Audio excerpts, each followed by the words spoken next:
Bienvenue à bord. Aujourd'hui, on va aborder la valeur.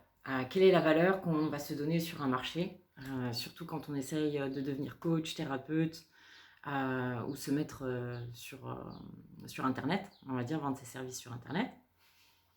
Beaucoup de personnes ont du mal en fait à définir leur valeur, le prix qu'ils vont pouvoir demander à leurs clients.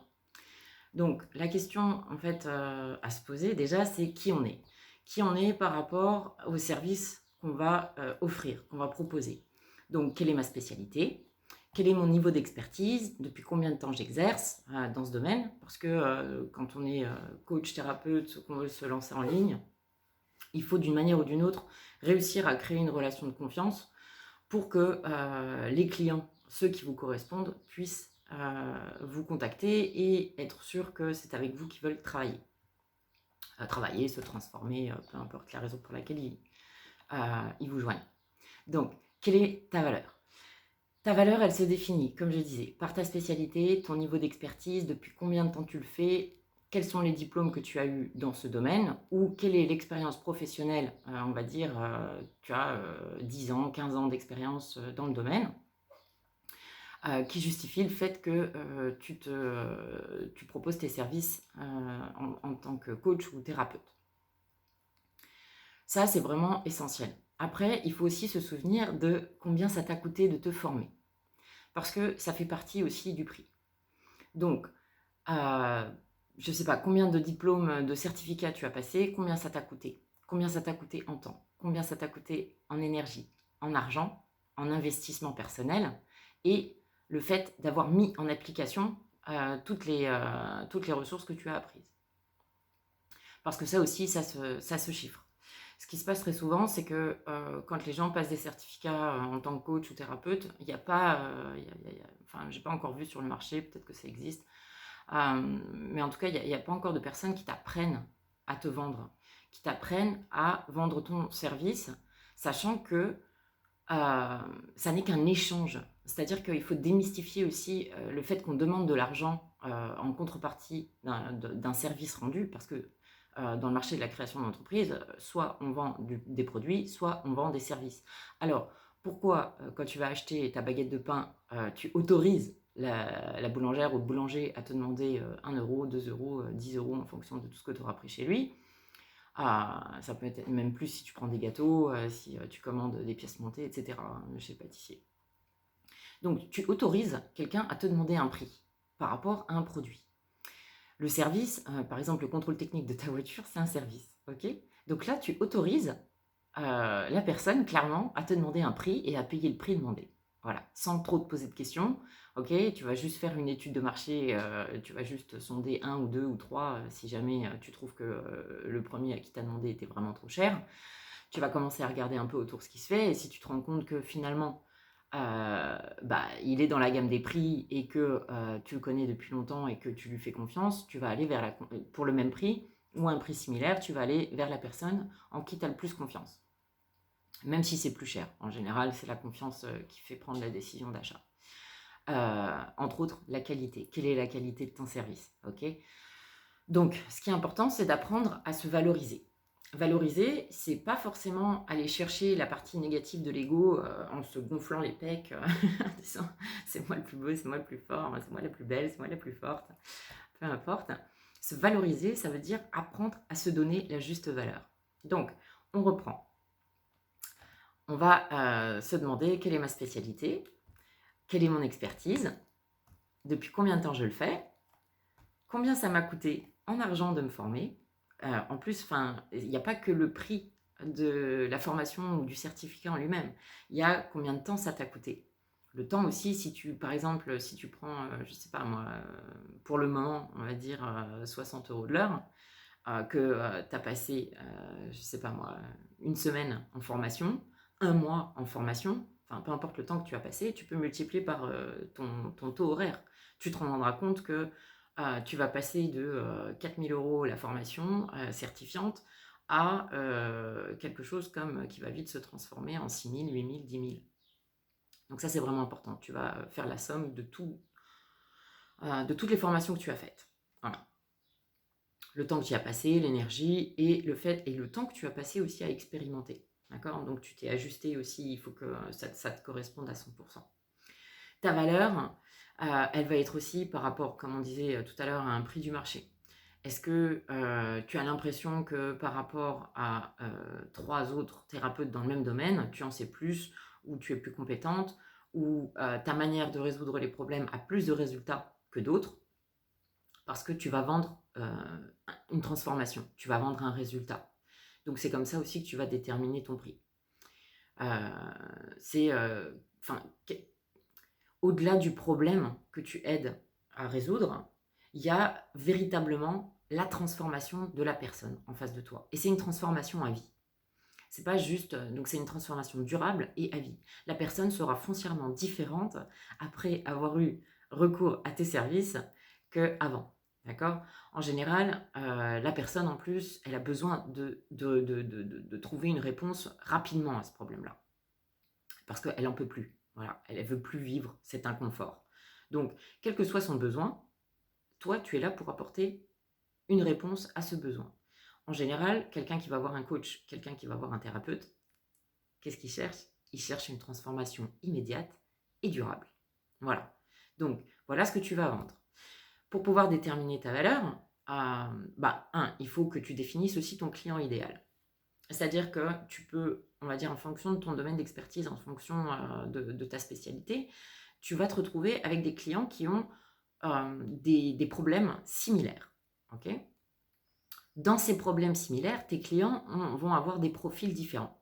Est-ce que tu te sens prêt ou prête à gérer tous les profils ou est-ce que ta spécialité est par rapport à un profil en particulier?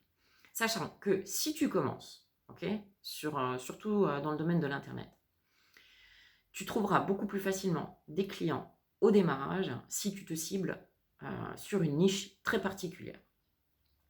Donc, tu vas pouvoir, l'avantage en démarrant sur une niche spécifique, vraiment très spécifique, il vaut mieux avoir un petit marché efficace avec des résultats parce que le bouche à oreille fonctionne très vite. Ça te permettra après d'aller définir aussi et te laisser le temps d'aller voir les problèmes et les besoins des autres personnes et savoir si tu peux y répondre et de créer une autre offre après ou pendant, tu vois. Mais le plus important, c'est de démarrer. Pourquoi je te dis ça? Parce que moi, ça fait 15 ans que je suis dans la création d'entreprise. J'avais un réseau d'associations d'accompagnement à la création d'entreprise en France. Et ce que j'ai pu voir, c'est que le plus souvent, les gens ne passaient pas à l'action parce qu'ils avaient peur d'échouer, avant même d'avoir essayé. Donc, ça, c'est erreur numéro 1. Parce qu'en création d'entreprise, on va te dire, si tu veux savoir si ton idée est bonne ou pas, il faut tester le marché. Et ce qui se passe, c'est qu'il faut savoir que la loi, quand même, a quelque chose de bien fait là-dessus, c'est que on t'autorise en fait à tester ton marché sans avoir l'entreprise, parce que si vraiment il y a un échange entre une demande et une offre, avec une rémunération entre les deux, à partir de ce moment-là, tu vas pouvoir créer une société de fait. Donc, si tu es certain, certaine de pouvoir répondre à des besoins, il est préférable de se lancer, sachant que l'avantage en France et dans beaucoup de pays, tu as le statut d'auto-entrepreneur quand même, tu peux faire ça en 3 clics sur Internet. C'est très simple, c'est efficace et ça te permet de démarrer tout de suite, en toute légalité. Ok? En plus, la première année, tu vas pas forcément payer d'impôts jusqu'à un certain seuil. Tu te rends compte, en fonction du secteur d'activité dans lequel tu vas être, le seuil va être plus ou moins important. Donc ça, tu regardes en fonction de ton secteur. Mais tu as la possibilité de démarrer tout de suite sans prendre trop de risques. Ça te permettra de pouvoir faire des factures, ça te permettra d'être référencé, d'avoir une identité, une raison sociale, un numéro CABIS, d'ouvrir un compte spécifique, un compte professionnel. Et après, ça facilite même les échanges avec les banques, etc. Donc, il y a en plus, si jamais, ça dépend de ton statut actuel, si tu es demandeur d'emploi ou si tu es en chômage technique, il faut te renseigner aussi si en chômage technique tu peux tu peux devenir en fait auto-entrepreneur. Il y a énormément d'aides par rapport aux personnes qui souhaitent se mettre à leur compte aujourd'hui. L'avantage en te lançant aussi dans l'aventure, c'est que tu vas pouvoir te créer finalement ta liberté. Tu vas pouvoir travailler le nombre d'heures que tu veux, quand tu veux, comme tu veux et avec qui tu veux. Parce qu'on revient à qui est ton client idéal. Okay, on se met sur une niche spécifique au démarrage, comme ça on est sûr d'avoir des clients rapidement. Et après, on voit les autres besoins et on voit si dans nos capacités, on est capable d'y répondre. Personnellement, par rapport même à la valeur, je pourrais utiliser la barre de navigation. Ok, quel est ton produit? Qui es-tu? Ton expertise, tes clients? Quand? Personnellement, je dirais commence tout de suite, essaye de trouver des clients tout de suite ou au moins trouver le moyen de pouvoir te lancer en ligne et, ou alors voilà, monter ton cabinet, voir les deux. De toute façon, il faudra faire ta publicité. Quand, voilà, dans le quand, on peut encore dire depuis combien de temps tu y penses et quelle est l'urgence pour toi de démarrer cette activité. Tu sens que ça bout à l'intérieur de toi, tu as vraiment envie d'y aller, c'est maintenant, tout de suite, etc. Ou est-ce que tu veux avoir un cabinet où tu vas pouvoir recevoir des personnes en face à face, ou est-ce que tu veux être présent sur Internet, ou les deux. Ok, tout est possible. Tu peux très bien avoir les deux et jongler parce que voilà, en fonction de telle ou telle crise, tu veux avoir un backup, tu veux avoir une route de secours pour pouvoir t'assurer de pouvoir travailler et surtout d'aider les gens. Parce que toutes les personnes qui se mettent sur le marché du coach ou du thérapeute, ils ont quand même une espèce comment dire, envie d'aider les gens. Ils sont là parce qu'ils ont des compétences, ils peuvent répondre à des besoins, à régler des problèmes, aider les personnes à se transformer. Donc voilà, c'est important. Le comment, quelles sont toutes tes ressources? Quel est ton capital de départ? Si jamais tu as l'intention d'ouvrir un cabinet, il va te falloir un capital de départ. Qu'est-ce que tu as comme ressources personnelles qui vont te permettre de constituer un capital que tu vas pouvoir mettre dans l'entreprise pour ton démarrage?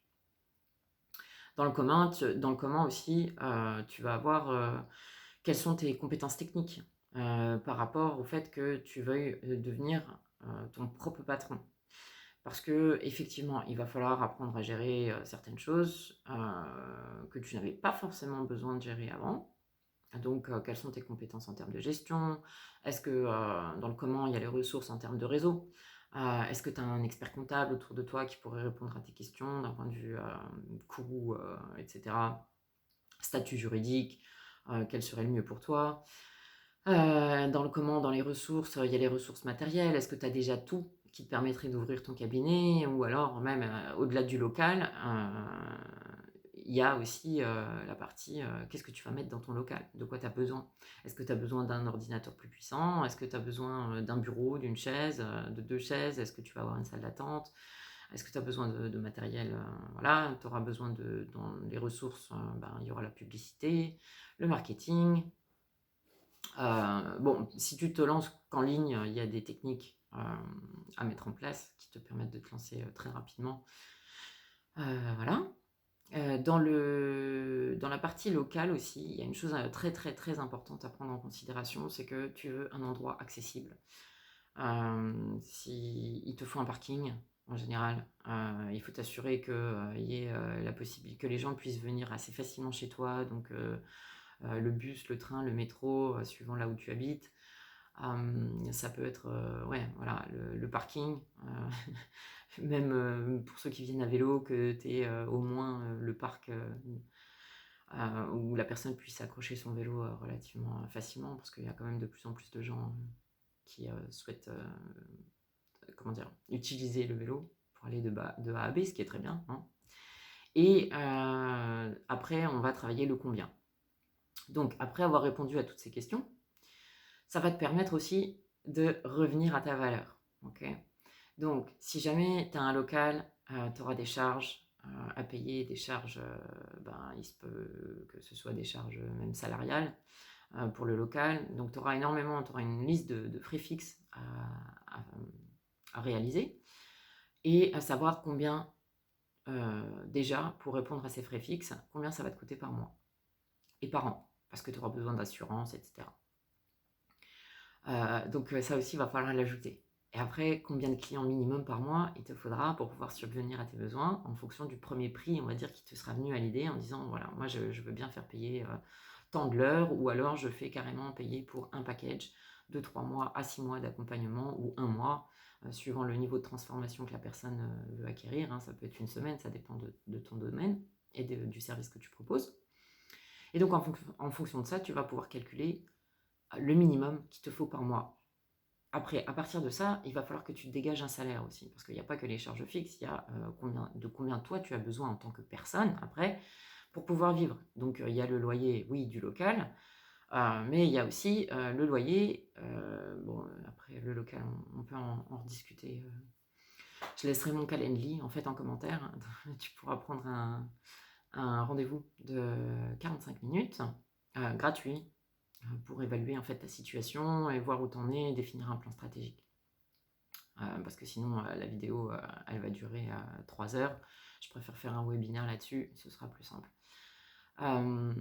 Donc, te dégager un salaire, simplement parce que oui, il faut que tu vives, et il faut que tu vives bien. Parce que si tu veux pouvoir aider les gens, il faut vraiment que toi-même, tu réussisses à être épanoui. Pour aider les gens, pour être épanoui, combien est le minimum? Après, il faut vraiment se sentir libre par rapport à ce truc, pas le tirer vers le bas. C'est vraiment se dire, ok, j'ai besoin de temps pour manger, j'ai besoin de temps pour me loger, j'ai besoin de temps pour me former, j'ai besoin de temps parce que j'ai des passions et ça fait partie de qui je suis. Et c'est pour ça que je réussis à transformer les gens, à transformer leur vie. C'est grâce à tout cet ensemble. Est-ce que tu es quelqu'un qui a besoin, qui a des besoins en termes de santé? Parce qu'il y a aussi des personnes qui peuvent être handicapées moteurs et qui ont des besoins qui sont différents. Donc ça aussi, il faut prendre en compte. Ça ne leur empêche pas d'être expert dans leur domaine, d'avoir un cabinet ou de faire ça via Internet, mais avec des besoins qui sont matériels et économiques supplémentaires. Voilà. Donc, il faut que même ta partie épanouissement, elle soit là-dedans. Voilà. Après, c'est OK, quels sont tes rêves, tu vois? Quels sont tes rêves personnels? Est-ce que tu rêves de voyager ici ou là? Est-ce que tu as envie de changer de maison avec un jardin pour te créer ton univers de rêve? Combien ça va te coûter, etc. Donc, il faut que ton activité, oui, tu es là pour aider les autres, mais pour pouvoir aider les autres, il faut d'abord s'aider soi-même. Donc, définir ta valeur, c'est prendre en considération une partie de tous les éléments que je viens de citer. Voilà.